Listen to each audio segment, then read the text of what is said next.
Okay, so today we're going to talk about limits at infinity and trig limits. So what is a limit at infinity? So when we're looking at limits right now, we're dealing with values that we tell you what x value we're heading towards, and then you tell what the limit is the y value that's associated with that x value.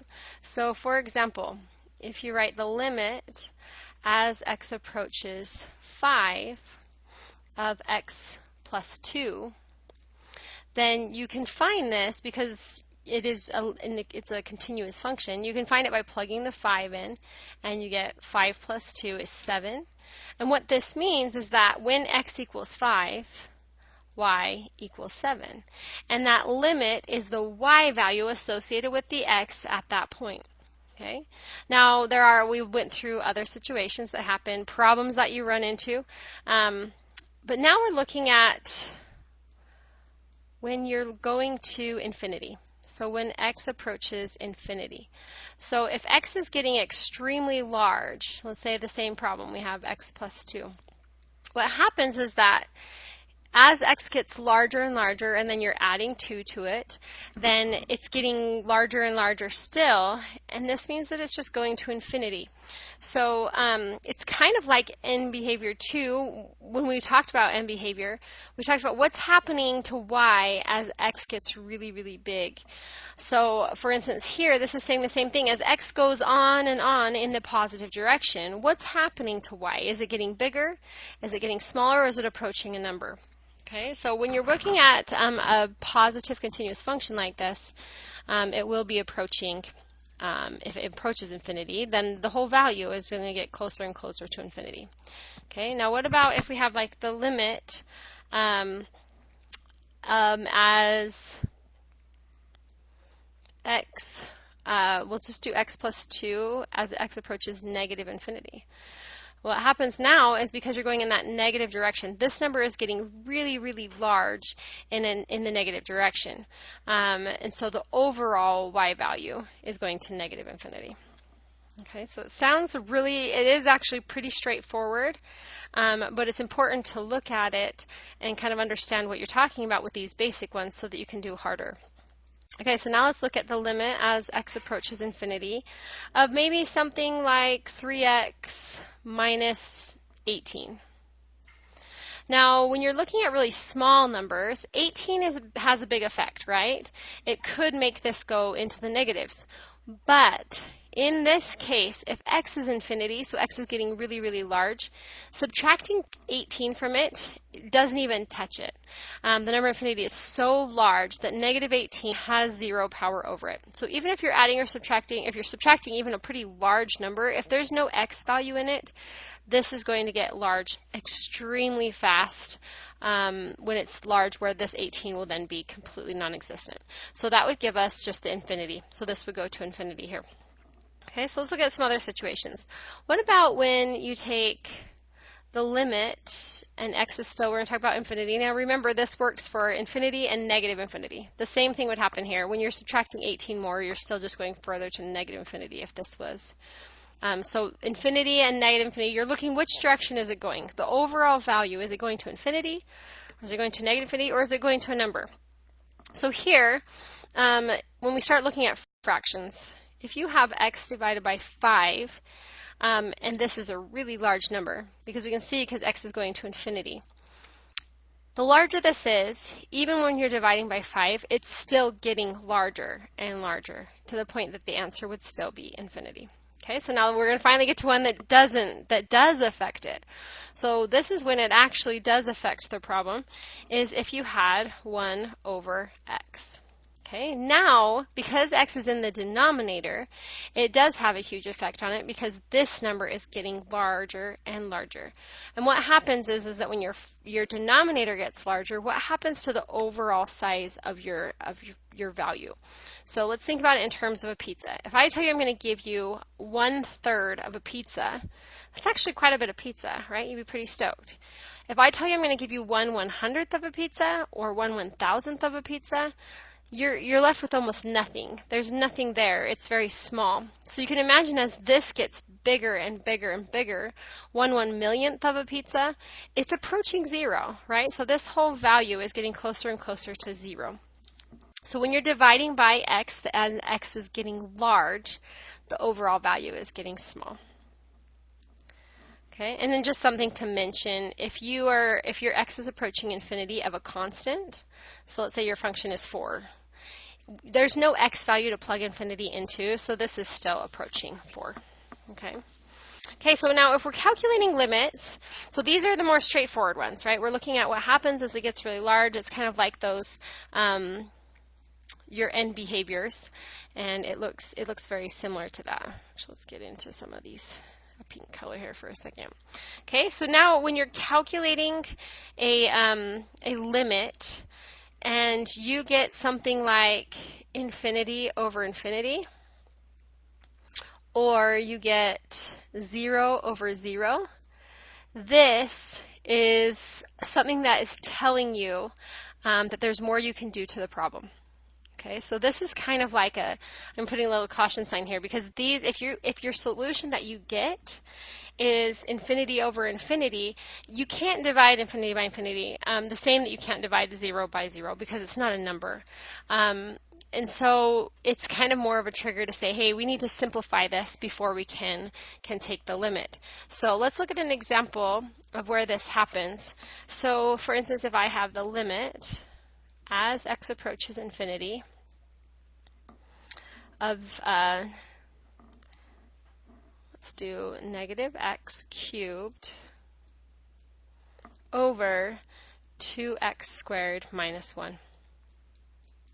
Okay, so when we initially try using direct evaluation, we put an infinity in here, and you know that this is going to go to infinity, right? And there's this negative 1 out here times infinity. I put the negative 1 separate just so it doesn't get confusing. There is a negative here. Okay, now this negative doesn't affect it, because here you're multiplying, first of all, you're squaring infinity, which is getting really, really big. And then you're multiplying it by 2, and then you're subtracting 1, which is so small that it doesn't affect it at all. So remember, constants, when you're adding and subtracting them, don't even barely affect it. It can't barely touch the size of infinity. So this is infinity over infinity, okay? So this is telling us there is a problem, that we can simplify this and get a solution. There's something that we can do. Okay, so now the best way to simplify these is to factor out the largest power of the variable that's in both the numerator and the denominator. Okay, now this might seem counterintuitive because this is different. We usually pull out the smallest value that can come out. But in this case, we're going to pull out the largest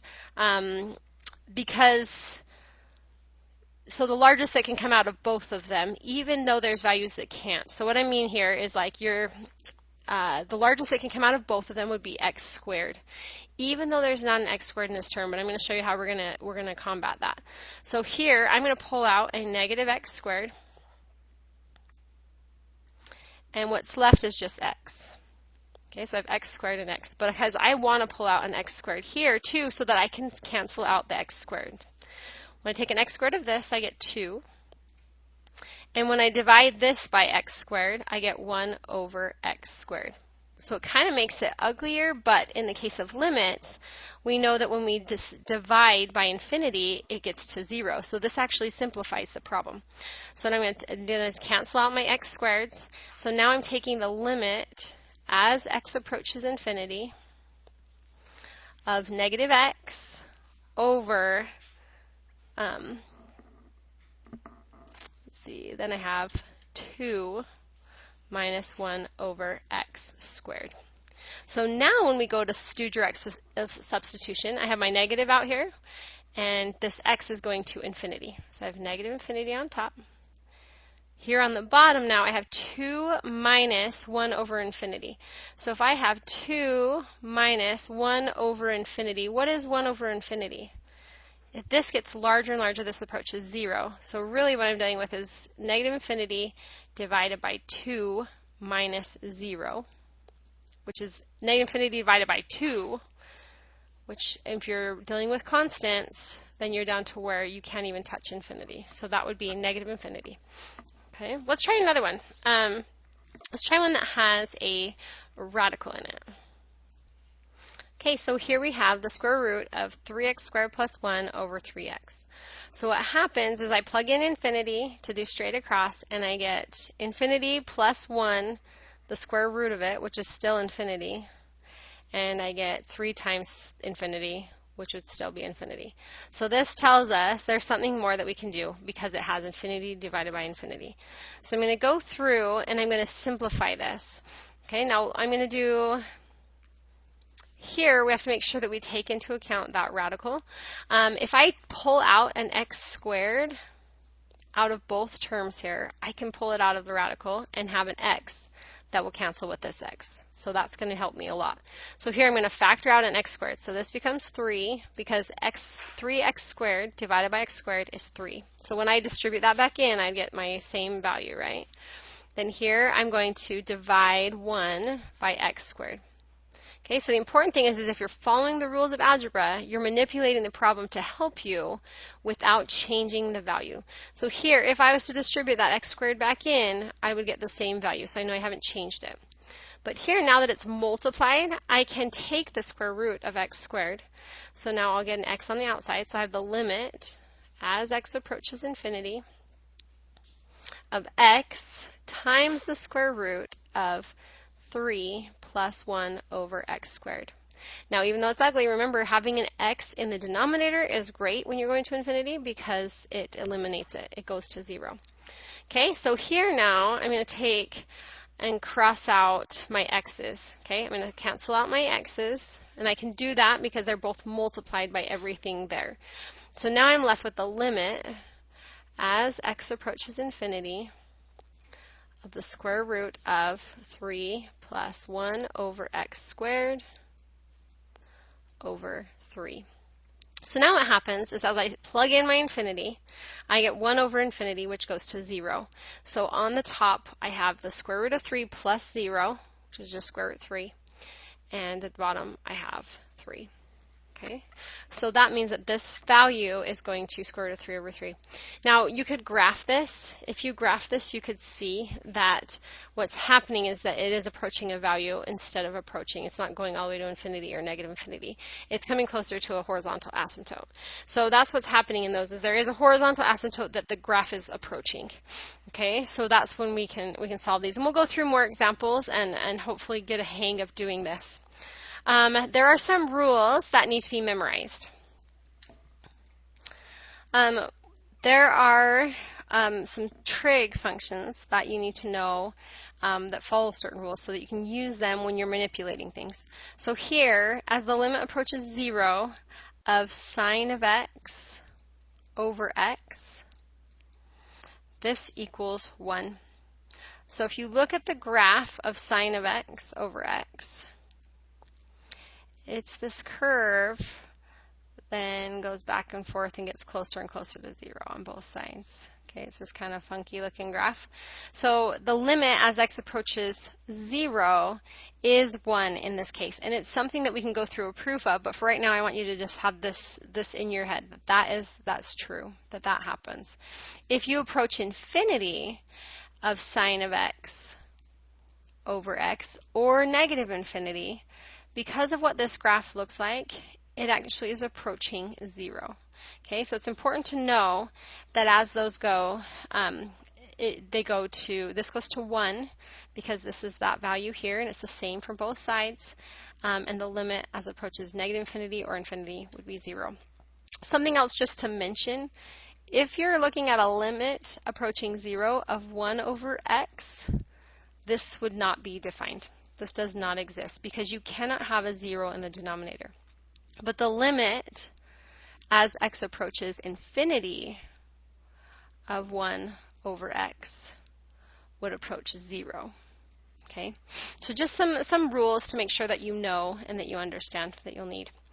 Okay, so let's look at an example of using this to solve a limit with trig. So if I have the limit as x approaches infinity of the sine of x over x minus 4. Okay, so then we go to plug this in. When we plug in infinity, remember the limit as x approaches infinity of sine of x over x is 0. So we get 0 minus 4. So this limit would be negative 4. Okay, so we're going to stick with pretty basic ones. You'll be happy to know that on the harder trig ones, at least this time around, I am going to provide graphs. The trig functions can get pretty funky. So as you look at those on the assignment, there will be graphs, and you'll need to look at them visually and find limits visually. So we're going to practice doing that on the assignment as well. So if you have something that's really ugly, if you're finding it at a specific point, it's easier to look at, and all you're doing is finding the y value associated with that. The one last thing that I should mention is if you're looking for a limit on something that it comes back and forth, and it has it doesn't actually approach the same value as it's approaching infinity or negative infinity.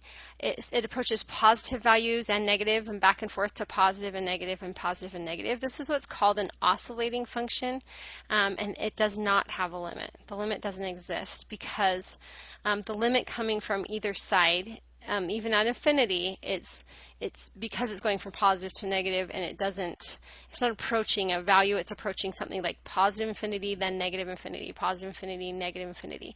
That oscillating or going back and forth between positive and negative infinity it's not cohesive for finding a limit. So those oscillating ones, there will be some that do not exist. Okay, we'll see you in class.